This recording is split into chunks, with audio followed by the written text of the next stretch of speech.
Bismillah ar-Rahman ar-Rahim. In the name of Allah, most gracious, most merciful. We're talking about children, and we want to know what does Islam say about training a child and paying attention to all aspects of taking care of children in the family. One of the matters that is emphasized by Islam is the matter of educating the children.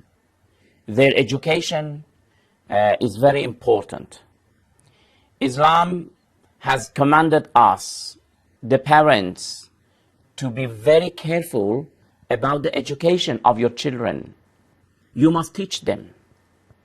You must send them to some places, to schools, to be educated, to be instructed.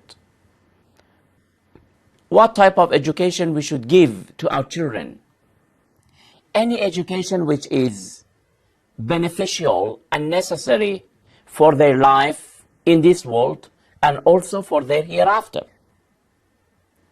Some types of educations are necessary for their life here in this world, and some types of education are necessary for their hereafter. In other words, we have the religious types of educations that they must get it and they must learn it, and also they should learn some types of professions to become professional and to be able to work and run their family in the future. Apart from of that, we have traditions from the Holy Prophet Muhammad sallallahu alaihi wasallam that beyond these things also you should teach your children how to swim, how to shoot, how to ride a horse. These things also, because in those days, as a young boy, they must be familiar with these types of instructions.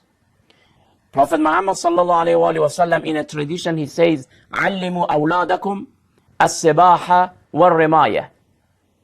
The swimming, it is of course one of the best, we can say, sport among the different branches of the sports that you are familiar with.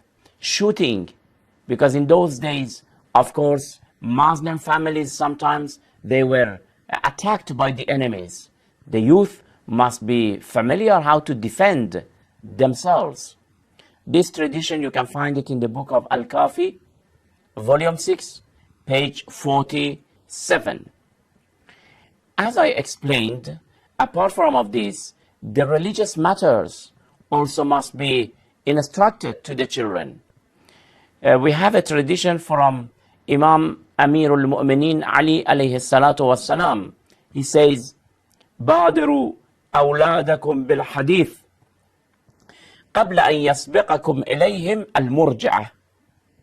You should yourselves embark on teaching your children and educating them about traditions, about the Islamic teachings, before they are attracted by wrong parties, by wrong groups. Today, our youth, the youth generation, they are under the influence and attraction of a lot of wrong groups, wrong parties, and wrong associations. They all try to attract them to themselves and to mislead them. If we allow them to go to these groups, they will go astray. So before they are misled, we have to teach them, we have to select a confident scholar or instructor to come and teach our children the teachings of Islam. But of course, in teaching them, you should be very careful. The children must not get annoyed of them. You mustn't make them tired. They must not be bored. The way that we are teaching, it should be very attractive. It should be very interesting and exciting. We have a tradition from Imam Sadiq alayhi salatu wasalam. Imam Sadiq alayhi salam says, "Inna na'muru الصبيان أن يجمعوا بين الصلاتين الأولى والآخر وبين المغرب والعشاء ما داموا على وضوء قبل أن يشتغلوا. Imam alayhi salam is saying that, before that I would like to explain that it is recommended to offer the daily prayers in 5 times: in the morning, at noon, in the afternoon, in the evening, and at night. But it is permissible, we are permitted to combine al-Zuhr wal-Asr and also al-Maghrib wal-Isha. Imam alayhi salam is saying that for our children, we don't oblige them to offer them in 5 times because it will be a bit boring. It will make them tired. Then they will be annoyed of offering prayer. So we allow them to combine. We take it easy for them to be interested in offering prayer. This is very important. Sometimes the parents, unfortunately, they don't pay attention. They take their children to the mosque.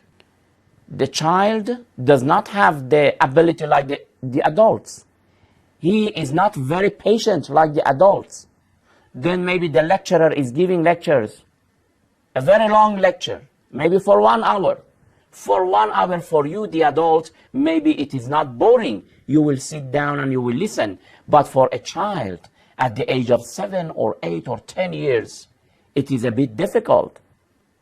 So when you want to take your children to a mosque, to a lecture, to a shrine for pilgrimage, try to shorten it. Try to summarize it.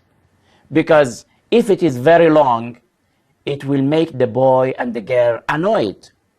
These things are very important that in Islam we are commanded. For early in the morning, it is, of course, you must make your child to stand up and to offer his prayer. But you mustn't make it very difficult for him that after prayer he should recite pages of the Holy Quran. No, it will make him bored and tired. And also the lecturers, especially when they see that the audience, or among the audience, there are the youth and the very young teenagers, they must not prolong it. They should take care of their patients. So these things are very important about educating our children. We should be careful about their education, but in a very proper way, in a very accurate way, not to get them, to make them annoyed. We will continue, inshallah, with other matters related to the education and to the training of the children in next program. Until then, thank you very much. Wassalamu alaikum wa rahmatullahi wa barakatuh.